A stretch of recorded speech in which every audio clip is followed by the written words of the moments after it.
WGPR Detroit HD2. You're watching WHPS, Highland Park, Detroit.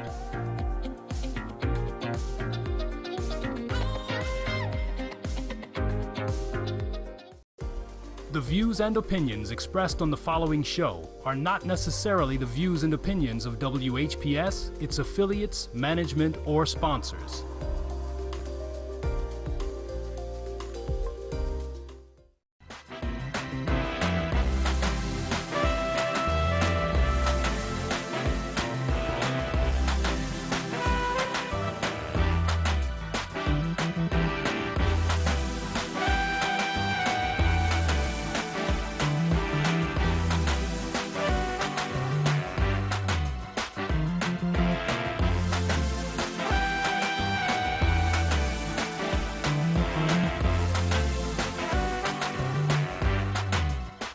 Hello, everybody. Thank you once again for joining me. I am so glad to be back after going through, all of this medical stuff. I'm just so glad to be back. And before we begin, I want to give a shout out to my husband, Charles Stinson. You all know that he is the love of my life. He helps me in all my endeavors, and I just appreciate him so much. A shout out to my children, Robin, Robert, Dale, Donnell. I love you guys very much. My granddaughter, Raquel. Hi, baby girl. We call her Fat, P-H-A-T-T. So I'm going to start with the show. Today we have a very, very, very special guest. She was actually my fifth grade teacher from Peck Elementary. A lot of you guys went to Peck Elementary over here on Lawrence and 12th Street. It was a very good school. So before I begin to bring her to you, I want to let you know her name is Patricia Baker. She has a art gallery, art exhibit coming up pretty soon, and it's going to be April the 7th from 3 p.m. to 7 p.m.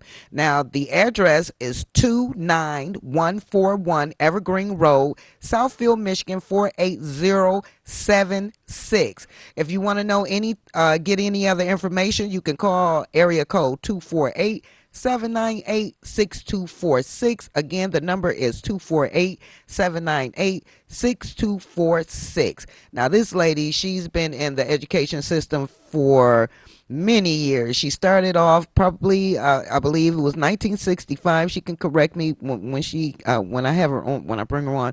1965. She finished with her education in 2001 as a teacher, a very learned woman, and she went on to do jewelry, and now she's doing paintings. And that's why I say to a lot of my older brothers and sisters, there's still life after whatever you do. So without further ado, I would like to introduce my fifth grade teacher, Patricia Baker. How are you, Miss Baker? I'm great, Donna. Thank you very much for inviting me. I feel so honored, and I'm just excited to be able to be here with one of my ex-students. It's lovely.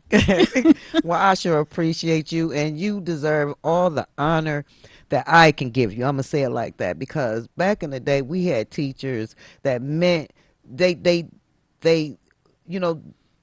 their students meant something to them. And in the era that I grew up in, teachers put hands on you.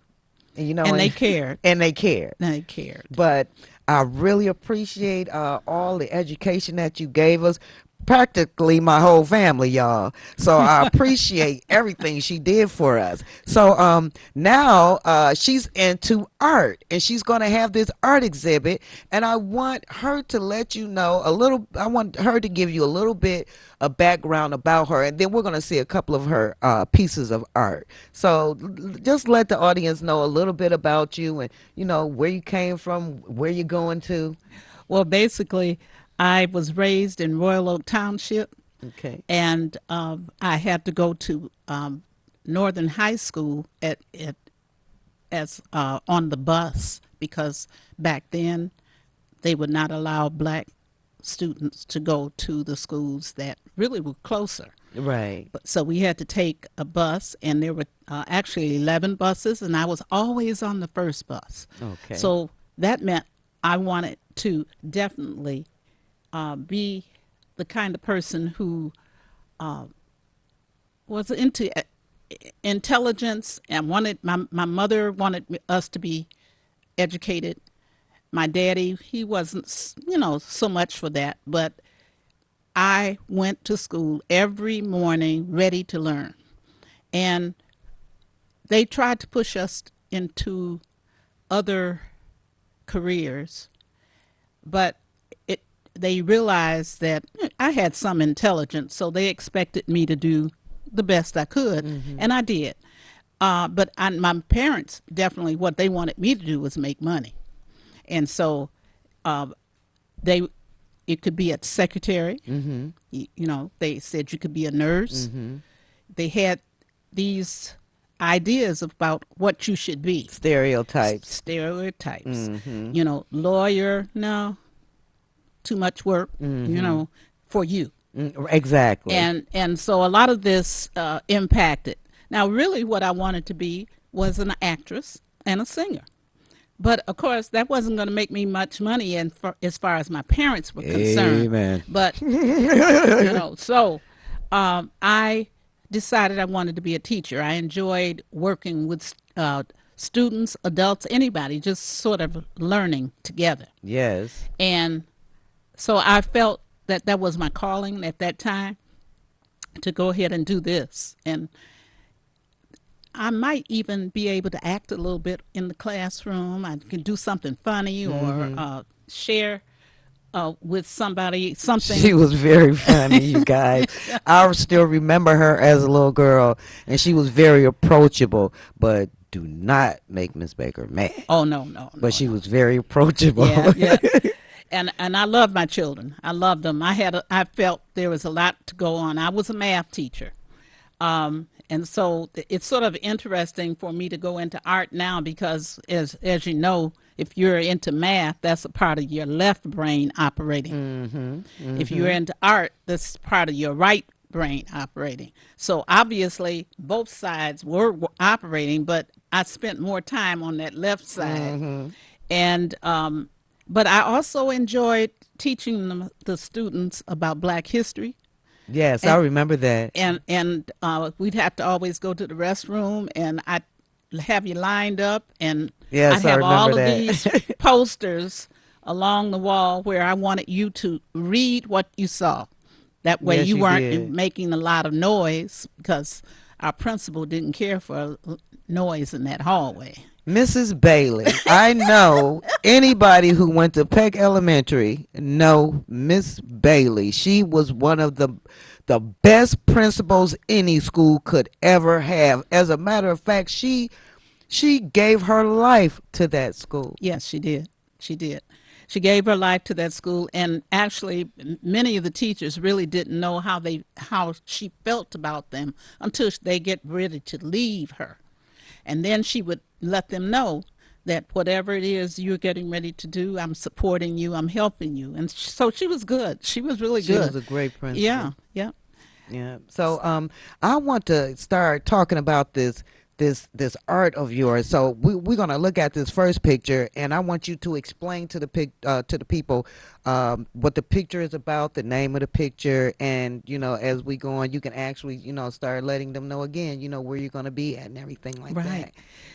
Well, this picture actually is called God is Supreme, and that's because the symbol that is there actually at the bottom, it's supposed to be turned the other way, but because of technical situations, we have it turned this way. You'll see that the signature is in the to the left, but the symbols here are a part of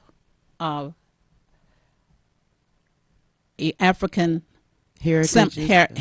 African heritage, and Okay. and the piece, if they mean certain things, and that particular symbol that's at the lower bottom, that's God is Supreme. And we also have the love symbol. We have also the Ankh. Yeah, the Ankh at the bottom. Right. Yeah, at the top. And Yeah, the bottom. And the other one is excellence, where the little green symbol at the top. That means That is excellence. very beautiful. Yeah. That's really And nice. this particular piece is one of 7, and this is the only one I still have because it was done in 2019, but it was part of a series, and did quite well. And Okay. so that was the beginning, basically, of me thinking I was a artist. But now I know I'm an artist. Yay for Miss Baker. I'm so honored to have my teacher here. And many people say, well, you started so late. Yes, actually, my art career just started in 2018. I've always been making jewelry, such as the type of jewelry I have on here. And I've been making jewelry since 1967. Oh, you've been making jewelry for quite some And that's time. about the time I started working. And the story I tell is that I could do my own clothes because my mother taught me to sew. But I didn't have any jewelry to wear, so I had to make my own jewelry. Because You're that's what just all around that's just- what you have to do when Yes. you don't have, you have to Yes, create. create Exactly. create. Yes. I know you had an exhibit. Was it in Palmer Park or? I've been to Palmer Park in their art fairs, and I plan on being there this year, actually June 4th and 5th. I will Okay. be there. But also, I'm very proud of the fact that in February of this year, I had my first solo show. And that solo show was well attended. I did quite well, and I was just so super excited.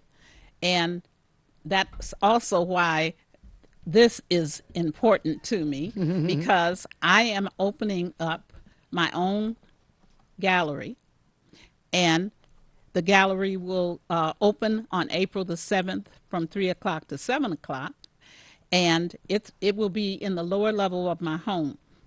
And I'm very, very proud to be that person who has started something at this late age.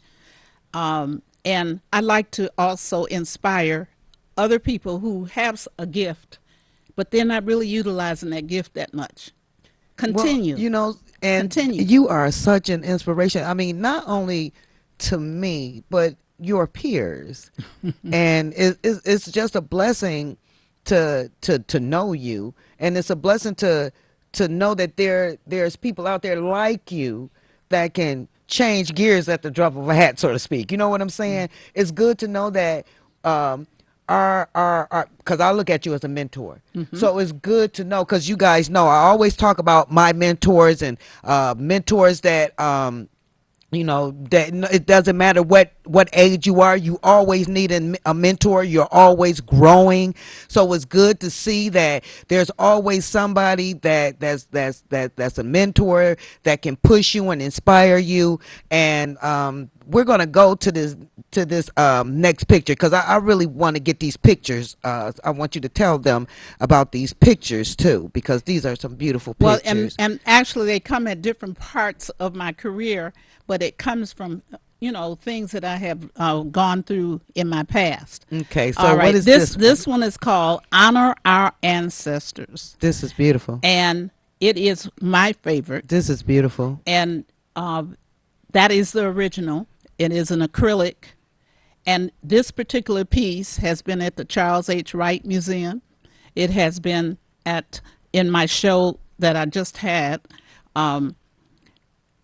but only the print of it, because I do sell prints of this particular one. Okay. But I decided finally that I was going to keep the original. It's beautiful. Because when it keeps coming home to you, there's a reason for why. That's true. So That's that true. is meant for me to have on my wall. Yes, yeah. And That is so the such a beautiful. prints are- That is very yeah, beautiful. It's wonderful, because basically the story there is that our ancestors died and lived and died for us, and so we need to continue to remember them as much as we can. Mm-hmm. And so some of those people, that's just basically the spirits behind it. So, and think of them in a good way as opposed to a negative way. Yeah, and speaking of, people who actually, died for our freedoms, there's a man named Robert Charles. And, back in the days when they were doing all this lynching and everything, Robert Charles came to the point to where, if he's going to get lynched, he's just going to take some crackers out with him. So he was like militant. So we've had militant ancestors way before the Panthers. We always talk about the Panthers, which they were great people too, but we have a lot of militant people back in the days of slavery, like Nat Turner. He was like a modern day Nat Turner too, because they were trying to lynch him for no reason at all. This man made his own bullets, and he ended up making his own guns, and he held himself up in I'm not sure. I don't want to say in white people's house. He was in some burn or something, but he ended up basically saying, if y'all gonna take me, I'm taking a lot of y'all with me. So he let people know that you have to stand your ground. Right. Especially when other people are in the wrong, you have to stand your ground. And in many ways, going through life, you find that people are not always in your corner. And so there are things that are even done to what I call undercut whatever it is you're doing. And I have found, for instance, I joined the Detroit Fine Arts Breakfast Club back in 2018. I came in to sell my jewelry or to show my jewelry. Really, I wasn't that much into the selling. I'm still not. I like the fact that people like it. We can discuss it. But they were more wanting to know about painting and whether I did any painting. And I said, well, it's not, I think I can, but I'm not at the moment. I said, are you saying you don't want my art, my jewelry? You're not seeing that as art? And the person really felt that they wanted painting, but they didn't want to deny me because I spoke up. You have to speak up. You have to say, oh, so you want me to leave? And he said, oh, no. You've Because always taught us that. Speak up. And you have to speak up, and you don't have to curse anybody out. Amen. And so this is basically, I continued. I started working on the art and started to find out that I really liked it.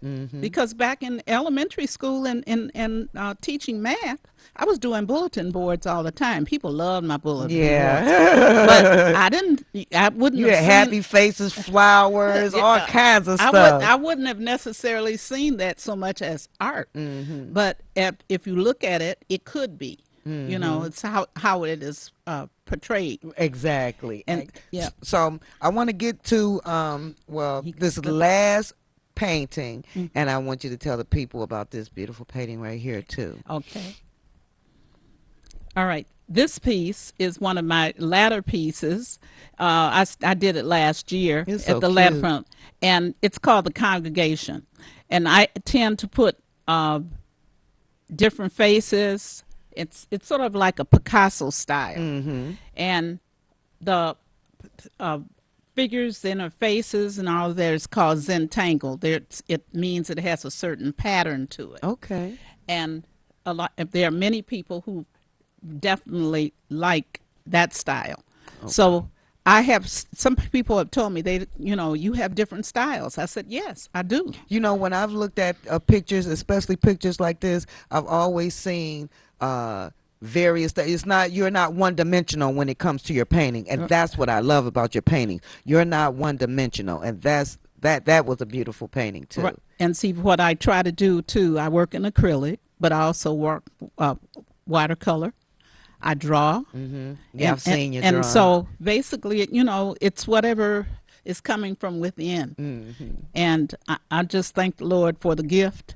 And I know that He has given me more than one gift, and I've been blessed that way. And I tell everyone that just look for your gift. It's there. You just have to find it. It might be something you just really thoroughly enjoy doing. Right. It And could be that's to you a important. hobby, And but yes. it could be far more than just a hobby. It could be. It could be because for me, The jewelry and the art have been hobbies, and then I moved it to a business. Okay, And because I know you. Excuse me for, Yeah, for sure. stopping you, but I was looking on your Facebook page. I think it was over the weekend, and guys, she has this beautiful painting that she does. It's an Angela Davis painting.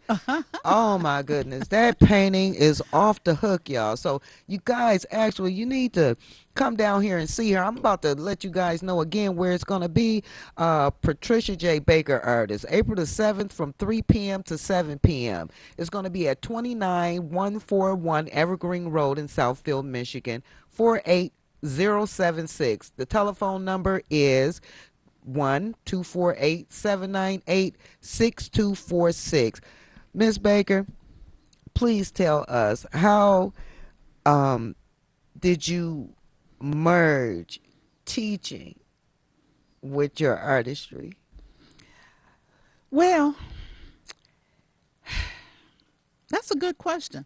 Actually, I think the math aspect of it had more to do with it, the merging, because the business side of it, you got to keep good records. You have to be able to, charge the correct thing, and or in many cases with me, I wasn't so much for what I call making the big buck. I wanted it affordable so people would be able to have something to hang on their Right. wall. Right. And there have been people who've come to me and said, I want a Patricia Baker on my wall.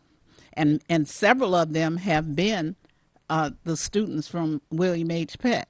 They have been very supportive. That's a blessing. Yes. That's a blessing. Yes. For you to have the backing of the students of yesteryear behind you. Right. Like I was letting Ms. Baker know, she was such a gem in that school, and a lot of us back in the day, being children, didn't really understand her wealth, the wealth of knowledge that she gave us, and the caring, sensitive way that she talked to us, whether it had tone in it or pitch in it or whatever the case may be. She was always there for her students, and I always remember her. And like I said, she taught my whole family. Don't forget the look. Oh, I got a certain look. Yes. she gave you that eye. What she would do, she would take her chin down and put her eye into it. That's how she would. So I never forget that. And I want to let people know, when you know someone, a gem like Miss Patricia Baker, you have a platform, or you have somewhere where you can honor her. And this is the reason I done this, because she is a gem in the community, and she needs to be honored, and she needs for people to know that. How many years did you work in the school system? 34. 34 years. And I probably would have still been there. But in 2001, I retired, but it was due to illness, and they couldn't find out what was wrong with me. Found out it was rheumatoid arthritis. Okay. And so it was something, I just couldn't stand the fact that my children had to push me from my office to the room Okay. to see what the teacher was doing. Okay. So I'm going, this is not right, and so I decided to retire. But the years that you gave were great years. And then I wasn't really finished after that, because as a principal, You were a principal? I forgot. You didn't tell me that. Look at Yeah, this. I was a principal after being a teacher, but 34 years included both the principalship and the teacher. Okay. And then 2 years after they found out what was wrong with me, I started working for the Wayne RISA as a principal coach. Okay. So I've had a very good career, and I'm happy to let that go. Look at Felix the cat over here, all these tricks in her bag. But it's good. It's good to be able to have you here. Like I said, you taught my whole family. And we talk about you. We've talked about you, Mr. Turner, Mr. McMillan. And Mr. Turner is supposed to be coming to the reunion thing, the one that's coming up. Please keep me informed. Yes. Yeah, we talk about you guys all the time, because you for me. I can't really say for Well, my brother. but see that time was a good time for me in terms of teaching and the relationships I had with the children and the things we did. It taught me a lot. And then you guys, as a unit in William H. Peck School, you guys work so very well together. It was a with good the group. student. It was a very good group of Very teachers. good of teachers. Yes. Yeah, so when you guys communicated with each other when it came to children needing extra help. You communicated with each other when you seen a child not doing right, when they were supposed to be in a certain place. You actually I don't know if it was you or Miss Jameson or somebody. It might have been you, because my brother James. Right. So one of y'all called our house and talked to my mom about something, and that boy got to whooping up his life. And ever since then, he did a little bit of clowning after that, but not too much. Not too much. That's right. Because at the point, and see, back then we would go to the homes if we needed to. Mm-hmm. People don't do that as much anymore, but we did. Yeah, you really did. Right. You really did. And please let the people know once again where you're going to be, what time it's going to be. So I want you guys to please come and support our mentors. Well, the actual day of the opening is April the 7th from 3 p.m. to 7 p.m. And it's in the lower level of my home, which is 29141 Evergreen Road, Southfield, Michigan, 48076. Telephone number 1-248-798-6246. So, And okay. even if you can't make it that day, just call that number and you can make an appointment. Isn't she beautiful, you guys? I mean, okay, I'm almost kicking 60. This is my math teacher. I love her so much, and I'm just so glad that there's teachers out here that's still teaching. She's teaching through her art, inspiration. It's just amazing to me how much you can learn from a person. You can never stop learning from somebody like this. She's just a beautiful woman, and I want you guys to please support her. So before we go, is there any parting words that you would like to say? Any shout outs or anything? Well, basically, I'd like to thank the Detroit Fine Arts Breakfast Club for embracing me and helping me through my path and my journey as an artist. Mm-hmm. And I am very pleased to have many, many artist friends now. And I have also been asked to be the exhibitions committee at the Anton Art Center, which is in Mount Clemens. Okay. And so that particular gallery, I will be their exhibition chairperson. And so that's a great honor, too. Okay. And I'm on that board. Okay. So, but I would like me. to tell everyone here that's over the age of 60 to definitely continue your work, find out what your gift is, and work that gift. Okay, ladies and gentlemen, we love you so much. Thank you so much for joining me. Once again, my name is Donna Stinson. This is Can We Talk About It? Until next time, stay strong and be strong.